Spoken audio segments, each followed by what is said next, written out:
سلامونه. زه ډاکټر نوید خپلواک یم. نن مو د بحث لپاره ډیره مهمه موضوع ټاکلې ده.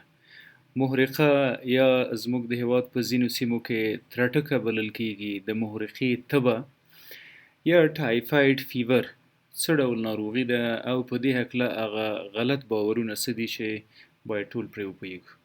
ښه، د محرقې تبه د یو میکروب په واسطه چې سالمونیلا نومیږي منځته راځي. سالمونیلا دوه ډوله ده: سالمونیلا انټریکا او سالمونیلا بنګوري. د انټریکا ته یې سالمونیلا ټایفي هم وایي، سالمونیلا ټایفي. یا د انټریکا د وجې چې کومه تبه منځته راځي هغې ته ډیری د محرقې د تبې اطلاق کیږي. ښه، له کومه کیږي دا میکروب؟ له بهرني محیطه که چیرې خواړه په دې میکروب باندې لړلي وي یا اوبه په دې میکروب باندې ملوثې وي او موږ دا خواړه او اوبه واخلو ویخورو، بالاخره له ژولو وروسته به نوموړی میکروب د ملوثو خوړو سره ځان یو ځای را رسوي معدې ته، سټمک. زموږ د وجود لومړنی دفاعي سیستم په معدې کې موجود ده او هغه د معدې مخرش او قوي تیزاب دي، هایدروکلوریک اسید یا HCl. له هر څه مخکې خو د سالمونیلا ټایفي او دې ته ورته هر بل میکروب او ویروس او پیتوژن چې د بهرني محیط نه راځي نو لومړی په معده کې له منځه ځي. که چیرې سالمونیلا ټایفي وتوانېده چې د معدې له تیزابو ژوندی ووځي نو ځان را رسوي چیرته؟ وړو کولمو ته، سمال انټسټاین. په وړو کولمو کې د سالمونیلا ټایفي یا د محرقې د میکروب اساسي ځای ده. دلته به وده کوي او له همدې ځایه د وجود نورو غړو ته ننوځي. فرضاً سالمونیلا ټایفي میکروب له معدې راووته، راغی کولمو ته او په کولمو کې ځان ځای پر ځای کړ.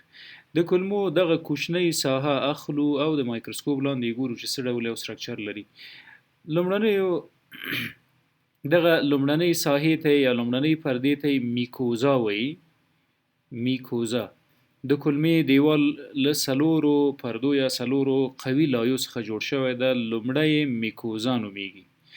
په میکوزا کې دا حجرات موجود دي چې دته انټیروسایټس وایي، انټیروسایټس یا د کولمو حجرات.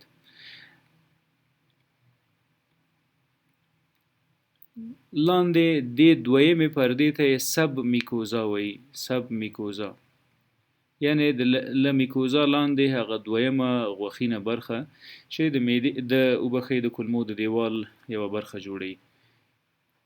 عضلاتي پرده مسکولرس نومیږي او تر دې لاندې اخري دیوال یا له بهره لومړی پرده د سیروزا په نامه یادیږي. کله چې سالمونیلا ټایفي یا دا میکروب راغی له ملوثو خوړو یا ککړو خوړو نه ځان راورسوه کولمو ته. دلته د انډوسایټوسس په نامه یوه پروسه ده. انډوسایټوسس یعنی دغه حجرات په خپله د میکروب یا د بکټریا اخلي او تیروي، لکه موږ چې مړۍ تیروو، دې پروسې ته انډوسایټوسس وایي. کله چې د انډوسایټوسس په واسطه باندې انټیروسایډ یا دغه حجراتو ته نوموړی میکروب راننوته، لاندې تاسو ګورئ د وینې رګونه دي، بلډ ویسلز. د دې رګونو مهمه وظیفه له کولمو د جذب شوو موادو انتقال ده او کولمو ته بیرته د اکسیجن او د خوراکي توکو را رسول دي چې ژوندی پاتې شي. ښه، په هر حال کله چې د انډوسایټوسس پروسه منځته راغله، میکروب راننوته حجراتو ته. دلته د دفاعي سیستم یوه بله حجره په سب میکوزا کې موجوده ده، دلته ماکروفیج په نامه. ماکروفیج زموږ د دفاعي سیستم یوه ډیره پیاوړې او قوي حجره ده. نوموړی میکروب د دې حجرې په واسطه باندې انګلف کیږي یا تیریږي یا د دې حجرې منځته راځي. ښه، د سالمونیلا ټایفي یا د محرقې د میکروب یوه غټه بدرنګي دا ده چې له یوې خواته دفاعي سیستم یا ماکروفیج اخلي، مهار کوي یې، تیروي یې. دلته نوموړی میکروب په داخل د حجره کې وده کوي انټر سلولر گروث لري، یعنی له ډیرو میکروبونو څخه یو میکروب یا یوه بکټریا چې هغه د مورخي بکټریا ده، یا سالمونیلا ټایفاید یا پاراټایفاید، دا د دفاعي سیستم په حجراتو کې وده کوي. کله چې زموږ دفاعي سیستم په دې میکروب یا په دې بکټریا باندې حمله وکړي، دا مهار کی تیری کی، نو عمل ته بالاخره د ودې او د تکثر برنامه خپل مخکې بیایي. یعنی معنا دا چې سالمونیلا ټایفي یا سالمونیلا انټریکا د وجود د دفاعي سیستم په واسطه مهار کیږي، بند کیږي، ولې په بند کې د ودې او د تکثر پروسه مخکې بیایي. دلته له همدې ساحې انټرسلولر گروث وشي، مقدار د بکټریا وزخ زیات شي او لدې ماکروفیج بالاخره راوزي او د وینې جریان ته ننوزي. کوم د وینې جریان ته؟ پورټل سرکولیشن. د وینې هغه جریان چې پورټل نومیږي یوازې په کلمو او په ینه پورې مرتبط ده. له کلمو غذایي توکي، له کلمو جذب شوي خواړه یا هغه څه چې د بدن په کار وي هغه سیده ینې ته راولي او ینې د زړه ته او زړه د بدن مختلف سیمو ته پمپ کوي. د یوه لاره د سالمونیلا ټایفي ده چې له دې لارې ځان رسوي لیور یا ینې ته، له ینې ځان رسوي زړه ته، زړه یې بالاخره پمپوي ټول وجود ته. درست؟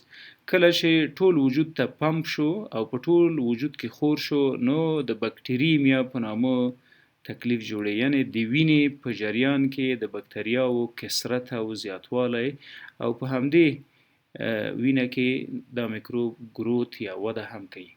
دا یوه لاره ده. کله چې ماکروفیج یا دفاعي سیستم لخوا دا انګلف شو، وخوړل شو، نو اتومات ځان رسوي د ریټیکولو انډوتیلیل سیستم. ریټیکولو انډوتیلیل سیستم د لیمفویډونو سیستم د لیمفاوي چینلونه دي. نو د دفاعي سیستم د ضعف سبب ګرځي. لیمف اډیناپیتي یا د لیمف نوډونو پړسوبونه منځته راځي، چې په دې وروسته در سره غږیږم چې په کومو سټیجونو کې، په کومو حالاتو کې موږ د دغسې لیمف اډیناپیتي سره مخ کیږو. لیمف اډیناپیتي یا د لیمف نوډونو غټوالی ډیری وخت د ژامې لاندې په تخرګونو کې، د ورانه په بیخ کې، دغه ځایونو کې لیمف نوډونه غټیږي. څوک ورته خط کشک وایي او څوک په سیمه ییزو اصطلاحاتو نور نومونه ورته کاروي.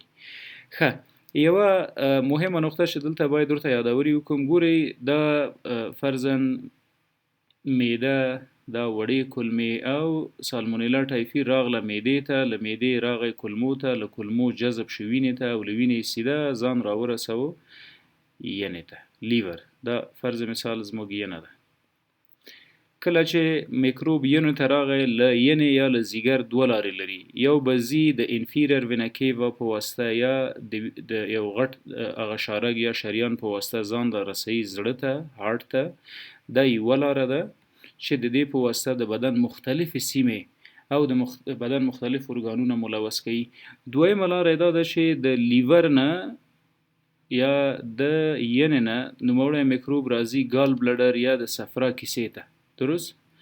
او د صفرا په کیسه کې ځان ځای په ځای کوي، له دې ځایه تکثر کوي، وده کوي او خپل میکروبونه دوباره رالیږي کلمو ته. نو دا یو جریان جوړ شو، له کلمو جذبیږي ینې ته ځي. فرضاً سالمونیلا ټایفي دا میکروب راغی، له کلمو جذب شو وینې جریان ته، د وینې جریان ځان راورسوه ینې ته، له ینې یوه لاره اختیار کړه لاړه د بدن ټولو سیمو ته، او بل چینل یې داسې جوړ کړ چې د صفرا کیسې نه بیرته کلمو ته راغی. نو په دا ډول په کلمو کې سرکولیټ کوي او دوران کوي. همدا یوازینی علت ده چې کلمې تر ټولو متضرره ارګان ده د محرقې په صورت کې. انټرایټس یا د کلمې زخمونه او التهابات او عفونتونه منځته راولي. همدا یو اصطلاح ده چې ډیری وخت سالمونیلا ټایفي ته سالمونیلا انټریکا هم وایي، ځکه چې کلمې متضرره کوي او په ځینو حالاتو کې حتی پرفوریشنز یا د کلمو د سوری کېدو سبب ګرځي، چې دا یو سرجیکل ایمرجنسي ده او په دې وضعیت کې باید مریض ته بیړني خدمات عرضه کړل شي. ښه، دا شو د سالمونیلا ټایفي په هکله سایکل. کوم کلینیکل فیچرز یا کلینیکي علایم موږ په سالمونیلا ټایفي کې درلودلی شو چې په هغې در سره بحث وکړم. ګورئ، کله چې د سالمونیلا ټایفي میکروب د ینې څخه راغی زړه ته او زړه پمپ کو د بدن مختلفو ارګانونو ته. نو دلته یو تکلیف د بکټریمیا په نامه جوړ شو. بکټریمیا دا مو مخکې در سره بحث وکړو چې څنګه بکټریمیا منځته راځي. بکټریمیا یعنی د وینې په جریان کې د بکټریا شتون او زیاتوالی. کله چې وضعیت د بکټریمیا تر کچې ورسیږي نو د بدن په ټولو ارګانونو کې د ټایفاید یا د مورخې د وجې تکلیف منځته راغلی وي. په لومړۍ هفته کې کم کلینیکي علایم دي چې هغه په مریض کې باید وڅارل شي او که چیرې موجود وي نو شک پرې وکړو چې دا د سالمونیلا ټایفي میکروب یا مورخې میکروب. په لومړۍ هفته کې څه کیږي؟ اول خو باید یادوري د وکم چې کله چې بکټریا راننوځي وجود ته له اکسپوژر نه واخله تقریبا تر 10 ورځو پورې علایم نه جوړي. په ځینې کتابونو کې لیکلي دي چې له 14 ورځو نه واخله له 2 هفتو تقریبا تر 6 هفتو پورې د مورخې میکروب اخته تولید د مثل کوي، حجرات د بدن دفاعي سیستم کمزوری کوي او په دې سلسله کې بالاخره د وجود علایم منځته راځي. نو ډیری وخت د سالمونیلا ټایفي د وجې علایم زر نه ښکاره کیږي. په لومړۍ هفته کې چې کوم علایم منځته راځي هغه فیور تبه ده. د مورخې تبه باید وپیژنو. ډیری وخت غلط باور موجود وي په وجود کې مړه تبه موجود وي، د وجود ګرمایش موجود وي او مریضان ورته کلونه د مورخې نوم ورکوي او ډول انټي بیوټیک خوري. دا غلطه خبر ده. د مورخې د وجې راولاړه تبه خو لومړی های ګریډ فیور یو ډیره شدیده تبه ده. څنګه شدیده تبه وپیژنو؟ په شدیده تبه کې مریض وجود ډیر ګرمي یعنی تر 40 درجو 9 درجو پورې د وجود حرارت جګ شوی، ورسره رایګرز او چلز لري یعنی سره لدی چې د مریض تبه وجود ډیر ګرمي ساړی کیږي او لړزیږي. رایګرز او چلز دا د مورخې د تبه نښه ده یا د ټایفاید فیور. هغه تبه چې موږ مړه تبه ولرو ډیری وخت اوبه نسکو، د کلونو عمرونو لپاره مو اوبه نه اسکلي، وجود ګرمي یا مو د وینې غوړ زیاتی یا د ینې غوړ زیاتی د وجې وجود مړه تبه لري. دا هیڅکله د ټایفاید یا د مورخې په معنا نه ده او په دې اساس په دې ملحوظ باید انټي بیوټیکونه خوړل شي. په لومړۍ هفته کې یو نښه چې منځته راځي هغه تبه ده او دا ډول تبه وي. دویمه نښه چې په لومړۍ هفته کې په مریضانو کې لیدل کیږي هغه سردرد ده، هډیک. دا سردرد هم عادي سردرد نه ده بلکې یو ډیره ښه نښه لري. کله چې د مورخې د وجې سردرد منځته راشي، کله هم چې موږ قدم وهو ګرځو او لږ څه د خپه په زوره کیږدو نو ټول سر مو ورسره درد کوي. دغه ډول هډیک یا سردرد په مورخه کې لیدل کیږي. ورسره مایلجیا یا د عضلاتو دردونه، مړه دردونه په ټول وجود کې وي، خستګي، کسالت، مړوالی او ورسره بون پین د اډوکو دردونه هم منځته راځي. مړه دردونه په اډوکو کې وي، ډیری وخت د ولو منځ درد کوي په شروع کې او بالاخره پونډۍ د ورانه اډوکي درد کوي، همدا رقم د اوږې او د لاس اډوکي ورسره درد کوي. دا نو هغه وخت چې په هاضمي جهاز کې تقریبا د میکروب یو هفته تیره شوې ده. دلته د انټیروساید یا د دې حجراتو د زخمونو یا د دې حجراتو د بېثباتۍ سبب ګرځېدلی وي. نو ورسره دوه حالات مریض کې لازمي موجود دي. یا به مریض کانسټیپیشن قبضیت لري او ورسره په ځینو مریضانو کې ډایریا یا اسهال هم منځته راځي. ولې دغه ډایریا یا دا اسهال یو ډیره ښه نښه لري. هغه اسهالات چې د سالمونیلا ټایفي یا د مورخې د وجې منځته راغلي هغه وینه هم په ډکو میتیازو کې لري، خصوصا بلډي ډایریا یا وینه د اسهال په شکل له وجوده راوځي. ورسره مریض تبه لري، د نس شدید کرمپس یا دردونه لري او سړیکي وهي. د تشناب له تګ سره هم دردونه نه قراریږي او د ډوډۍ د خوراک سره هم دردونه نه قراریږي، بلکې د انټي بیوټیکو په واسطه ډیری وخت مریض د فلاجیل او د سیپروفلاکساسین استفاده کوي او صحیح سیمټمز ریلیف کیږي یا علایم سبسایډ کیږي. په ماشومانو کې بیا د دې علایمو ترڅنګ زړه بدوالی او اتومات د زړه بدوالي سره پروجیکټایل وومیټینګ یا شدید استفراغات هم لري. دا نو په ماشومانو کې ډیری وخت. په سترو کې یا هغه انسانان چې بالغ دي او په سالمونیلا اخته کیږي زړه بدوالی موجود وي ولې استفراغات ډیر کم لیدل کیږي. په هر حال کله چې لومړۍ هفته خلاصيږي، end of first week یا start of second week راځي، د لومړۍ هفتې پای او د دویمې هفتې شروع یا end of first week. اول هفته سالمونیلا ټایفي یا د مورخي میکروب زموږ په وجود کې تیره کړه. په اول هفته کې مو علایم ولیدل چې کوم دي. په دویمه هفته کې چې لومړۍ ورځ د دویمې هفتې یا د اول هفتې اخره ورځ وي، نو روس سپاټس یا ګلابي نښې یا ټاپې په ټول وجود کې پیدا کیږي. ډیری وخت مریض شدید تبه لري او د شدید تبه په ترڅنګ په ټول وجود کې سری یا ګلابي ټاپې پیدا کیږي. دا د ټایفاید یا د سالمونیلا نښه ده. همدا رقم په دویمه هفته کې سپلینومیګالي یا د تهال یا د توري پړسوب منځته راځي، ځکه چې سالمونیلا یا د میکروب یا مورخه تر وینې رسیدلې ده، د وینې حجرات ځپلي دي او هغه حجرات باید د توري په وسیله له منځه لاړ شي. دلته هایپرسپینیزم منځته راځي او بالاخره توری پړسیږي. ورسره د وینې د جریان د لارې سالمونیلا ټایفي یا د میکروب ځان سږو ته او ستوني ته رسولی وي، نو د کف یا د ټوخي سبب هم ګرځي. په دویمه هفته کې د نس د شدیدو دردونو او حتی د نس د پړسوب او شخوالي سبب ګرځي. ابډامینل ډسټنشن منځته راځي. دا د دویمې هفتې علایم دي. ډیری وخت د غمړه تبه په مریض کې موجوده وي، کلونه موجوده وي او ورته انټي بیوټیک خوري او د ځینو معایناتو په ملحوظ تقریبا دې ته هڅول شوی چې تاسو مورخه لرئ. باید متوجه اوسو چې دغه علایم ټول د ځان سره یاداشت ولرو. اول هفته څه پیښیږي، په دویمه هفته څه پیښیږي، په دریمه هفته څه پیښیږي. که چیرې مریض موږ معالجه نه کړو نو څه پیښیږي. بالاخره په دویمه هفته کې د نس د ابډامینل ډسټنشن یا د نس پړسوب منځته راغی، ورسره اسهالات ډیر شدیده کیږي. د دغه شدیدو اسهالاتو په ترڅ کې ځینې زخمونه په کولمو کې منځته راځي او هغه د خونریزۍ سبب ګرځي. که چیرې تر دې دمه هم معالجه ونشي، دویمه هفته خلاصه شوله او د دویمې هفتې په پای کې مریض واقع وي د علایمو سره، نو ضوابط یو څه بد منځته راځي. په دویمه هفته کې تقریبا د وجود په هره سیمه کې میکروب خور شوی وي.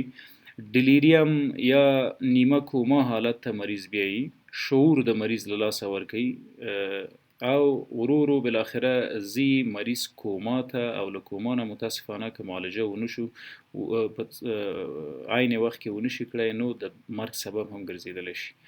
دلته باید ورخطا نشو او نه ډیر تشویش وکړو چې هر سالمونیلا ټایفي یا د مورخي میکروب د مرګ سبب ګرځیدلی شي. که چیرې موږ د علایم پرېښودل، معالجه مو نه کړل او سپټسیمیا هم موجوده وه، بکټریمیا یا په وینه کې د بکتریا ګرځیدل او په همدې وینه کې د بکتریاو وده کول، بالاخره اعصاب هم التهابي کوي. په اعصابو کې پردې چې کومې موجودې دي مننجیز هغه مو عفوني کوي. د ENT یا د ګوشو ګلو په ارګانونو کې لکه ایر، غوږ کې هم عفونتونه جوړوي. په تایراید کې عفونتونه جوړوي. همدا رقم د وجود په هر ارګان کې عفونتونه، میکروبونه او زوی جوړوي او بالاخره د مرګ سبب ګرځي. راځو څنګه د سالمونیلا ټایفي انویسټیګیشن یا تحقیق وکړو یا معاینات یې وکړو چې ثابته کړو موږ په مورخي اخته شوي یو. تر ټولو اسانه او تقریبا هر ځای کې کیدونکې معاینه CBC ده یا کمپلیټ بلډ کاونټ یا د وینې هغه عادي معاینه. که چیرې موږ وینه معاینه کوو، ورسره ګورو چې د لیکوساید یا د سپینو کرویاتو مقدار زیات ده، په دې صورت کې باید خپل تحقیقات د نورو انتاني میکروبونو په حق وکړو. ځکه په مورخه کې یوازینۍ ښه نښه دا ده چې لیکوپینیا منځته راځي. لیکوپینیا څه معنا؟ د سپینو کرویاتو کموالی. که چیرې WBC کمه وه، مریض شدیده تبه درلودله، د هډوکو دردونه یې درلودل، د نس دردونه یې درلودل، نو باید په همدې CBC کې خپل تشخیص بشپړ کړو چې دا په لیکوپینیا دا په مورخه باندې مبتلا ده او د مورخي د سالمونیلا ټایفي د تحقیق او د انویسټیګیشن موضوع مخکې ویسو. که چیرې د WBC معلومات ونه شول، موږ کولی شو چې بلډ کلچر وکړو. بلډ کلچر یا د وینې کلچر په ده کې معلومیږي چې سالمونیلا ټایفي شته که نشته ده. حتی د همدې موقع نه استفاده کوو بلډ کلچر. هغه مخصوصه دوا چې د سالمونیلا ټایفي ورته سنسټیو دغه هم تعینولی شو. په ماشومانو کې په نوزادانو کې که چیرې تبه شدیده موجوده وي نو له موږ سره د معالجې او د منجمنټ دپاره ډیر وخت نشته ده چې تحقیقات وغځوو. دلته بهتره ده چې بون میرو کلچر وکړو، د هډوکي د مغز نه سامپل واخلو، هغه په لابراتوار کې ارزیابي او کلچر کو وګورو چې د هډوکو منځ ته خو سالمونیلا ټایفي د مورخي میکروب نه ده ورغلی. ورسره د دویمې هفتې په پای کې سټول کلچر هم مثبت، یعنی که موږ ډکې امتیازې واخلو، کلچر یې کو، لابراتوار ته یې ویسو، ویکرو، پکې میکروبونه وګورو، نو په دویمه هفته کې سیکنډ ویک یا اند اف سیکنډ ویک وخی په شروع د دویمې هفتې کې سالمونیلا ټایفي په سټول یا په ډکو امتیازو کې لیدل کیږي. زموږ په ټولنه کې د ټایفاید د انټي باډي چکوالی یا کتل د دې مورخي د تثبیت لپاره ډیر وخت کیږي، د آی جی ام او د آی جی جی. ولې بدبختي دا ده چې دا فالس نیگیټیو او فالس پازیټیو نتایج لري، یعنی په ځینې انسانانو کې مورخه موجوده نه وي ولې دا میکروب مثبت پکې دا معاینه. بیا نو هسې د میکروبونو د انټي بیوټیکو د خوراک سره مخ کیږي، په ځینو کې مورخه موجوده وي ولې دا معاینه منفي وي، هلته د مرض د دوام لپاره زمینه مساعد کیږي. نو بهتره ده چې موږ د دبليو بي سي او د بلډ کلچر او د بون کلچر او د سټول کلچر څخه کار واخلو. ولې په غربي هیوادونو کې، په مختلفو هیوادونو کې د پی سی آر یا پولیمریز چین ریاکشن چې په هغه کې د میکروب ډي ان اے کتل کیږي، دا نو تر ټولو موثق او کره معاینه ده د هر میکروب د تثبیت لپاره، خصوصا سالمونیلا ټایفي. ښه، راځو معاینات مو وکړل، ثابته شوه چې سالمونیلا ټایفي موجوده ده. که چیرې د سالمونیلا ټایفي موږ معالجه ونکو او پرېږدو علایم همداسې وده وکړي او تکلیف هم چې پرمختللی شي، کامپلیکیشن یا څه نور خطرات پیښیږي، په دې هکله یو څه وضاحت درکو. ښه، راځو دې ډایګرام ته. که چیرې سالمونیلا ټایفي د وینې د جریان د لارې د بدن مختلفو سیمو ته لاړه، نو له مغزو واخله د پښو تر پایه پورې بد ضوابط جوړوي، وجود د بحراني حالت سره مخ کوي. میننجایټس یا زموږ په ټولنه کې چې میننجیټ ورته وایي، دا په اعصابو په دماغو کې ممکنه ده چې منځ شي. خپله د اعصابو یا د مغزو عفونتونه انسفلایټس ډیری وخت په ماشومانو کې منځ راځي. که چیرې انسفلایټس د بکټیریمیا موجوده وه او مریض انسفلایټس ته لاړ، نو دلته تقریبا 90% چانس موجود ده چې موږ مریض د لاسه ورکړو، ځکه په ټول وجود خصوصا په اعصابو باندې میکروب مسلط وي، بیا نو د انټي بیوټیکو موضوع ډیری وخت زر نتیجه نه ورکوي. همدا رقم د ګوش و ګلو په ارګانونو کې دا میکروب د عفونتونو، د التهابونو، د زو او د زخمونو سبب ګرځي. مثلا په غوږ کې د اوټایټس میډیا سبب ګرځي، د غوږ د درد او د عفونت سبب ګرځي، په ستونو کې د سور تراټ او ټانسلایټس سبب ګرځي. ډیری وخت مو لیدلی وي چې په مورخه مبتلا مریضان د ډیر شدید غوږ دردۍ او سوني دردۍ څخه شکایت کوي. ورسره په سترګه کې یوویایټس یا د سترګې د بال یا اعضاو التهاب او عفونت منځ راوستلی شي. همدا رقم که وګورو په غاړه کې تایراید غده موجوده ده، تایرایډایټس یا د تایراید د غدې عفونتونه د دې مورخې د وجې ممکنه دي. لاندې موږ نور د بدن ارګانونه لرو لکه سږي، نیمونیا یا سینه او بغل د مورخې د وجې ډیر ممکنه ده چې منځ راشي. په ماشومانو کې خو ډیری وخت د مورخې د وجې نیمونیا منځ راځي. که په سږي کې سینه او بغل منځ راغی، په زړه کې د عفونتونو د التهابونو سبب ګرځي. انډوکارډایټس د زړه د غوښینو برخو عفونت او التهابونو سبب ګرځي. د زړه شاوخوا ته چې کومه پرده ده د پریکارډیم په نامه، که چیرې دا میکروب هلته ځای په ځای شي، د پریکارډایټس یا د زړه د هغه پردې چې د زړه حفاظت کوي او پوښلی ده، د هغې د عفونت او د التهاب سبب ګرځي. ولې اساسي ځای سمال انټسټاینز یا کوچنۍ کولمې دي. مخکې مو یادوري وکړه کولمې کوچنۍ ولې ډېرې متضررې دي.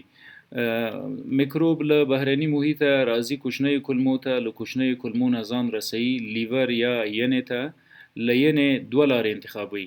د انفیریور وینا کیوا په واسطه انتقالیږي زړه ته، زړه یې پمپوي ټول وجود ته، all over the body. کله چې د وجود هر بخش ته دا میکروب انتقال شو بدون له قید و شرط، هلته د عفونتونو او د التهابونو او د زخمونو سبب ګرځي. دویمه لاره دا ده چې له تریخي بیرته راځي جی بي یا ګال بلډر ته، یا له لیور یا له ینې دا میکروب راځي چیرته جی بي یا ګال بلډر یا تریخي ته. په تریخي کې ځای په ځای کېږي، هغه ځای کې تولید د مثل کوي یا ګروت یا وده کوي او دوباره له دې ځایه ځان را رسوي وړو کلمو ته. نو داسې یو سایکل جوړ کړی وي، له وړو کلمو یعنی نه صفرا کیسه نه بیرته کلمې، له بل هر ځای کلمې زیاتې متضرره کیږي. په کلمو کې زخمونه منځته راځي، السرز منځته راځي او بالاخره انجام پرفوریشنز یا د کلمو سوري کیدل وي.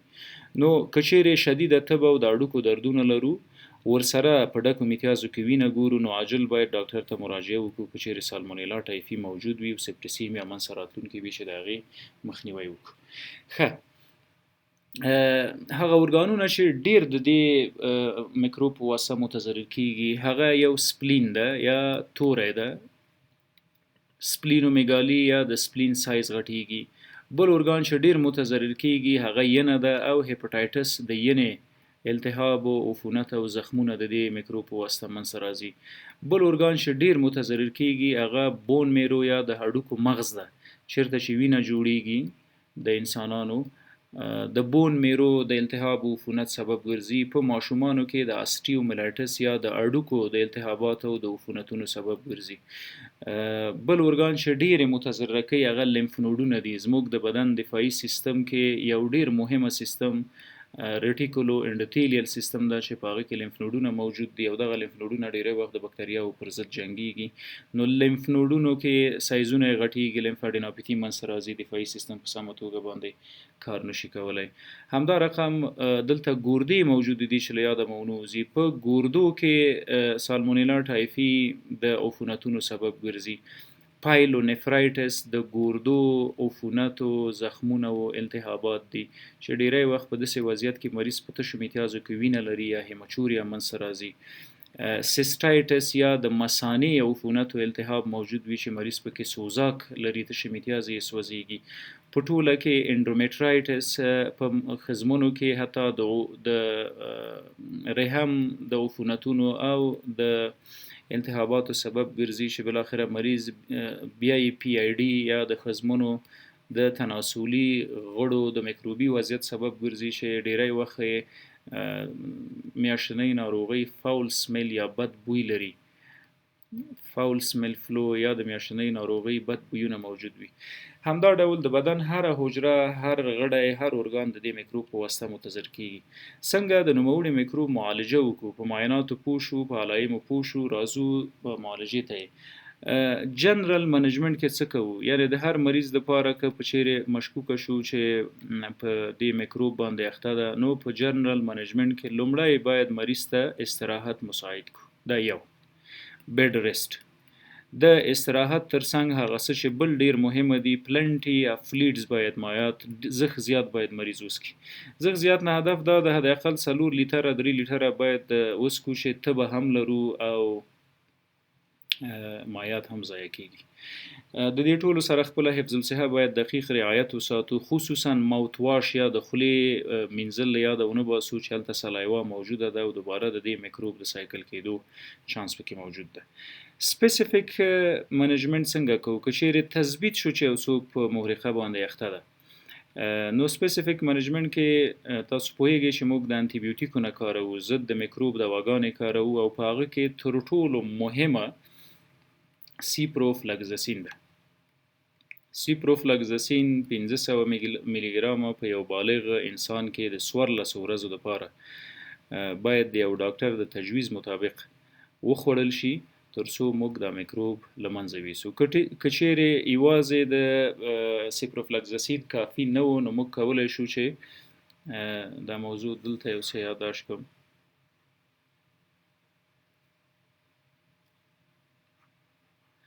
د ایزیترومایسین یا د ماکرولایډز انټي بیوټیکونه هم کولای شو چې استفاده وکړو. ایزیترومایسین 1500 ملي ګرامه د ورځې یو ټابلیټ جمع سیپروفلکزسین د ورځې 2 وخته. د 14 ورځو لپاره ډیره ښه نتیجه ورکوي. د رګ د لارې کولای شو سفټریکزون مریض ته تطبیق کړو، ولې دا سفټریکزون باید د یوې هفتې لپاره واخلي نه اضافه. د مریض عمر او وزن ته په کتو 1 ګرام او حتی 2 ګرام هم کارولای شو په یوه ورځ کې. ښه، که چیرې مریض بار بار په مورخه اخته کیږي نو معنا څه ده؟ دلته هغه د تریخي ذخیره او د تریخي نه بیرته د میکروب کولمو ته راتګ وي، یعنی بار بار موږ مورخه معالجه کوو بیرته مریض مورخه کیږي، مورخه معالجه کوو بیرته مریض مورخه کیږي، نو معنا دا چې دلته یو سایکل موجود ده. په دې صورت کې د تریخي عملیات مهمه ده. موږ باید د مورخې د معالجې لپاره کولیسیسټیکټومي یا د مورخې لپاره تریخه وباسو. که یې ونه باسو ټول عمر خو نشو کولای د مورخې لپاره انټي بیوټیک وخورو. که چیرې دا انټي بیوټیک له حده زیات کارونو د لیکي ګټ سنډروم په نامه یوه بله مهلکه ناروغي جوړوي چې هغه بیا د نورو ناروغیو لپاره زمینه سازي کوي. نو بهتره ده چې د ډیرو انټي بیوټیکو د خوراک پر ځای کولیسیسټیکټومي وکړو او د تکلیف جړ ټول له منځه ویسو. دا ټول راټول شوي معلومات د محرقې یا د ترټکې په هکله په دې هیله چې ګټور ثابت شوی دا بس. په اخره کې باید ووایم سالمونیلا ټایفي د ډاکټر ډاین سالمون په نامه د لومړي ځل لپاره دا میکروب کشف شو، ځکه خو د په نوم باندې تر اوسه یادېږي سالمونیلوسیس.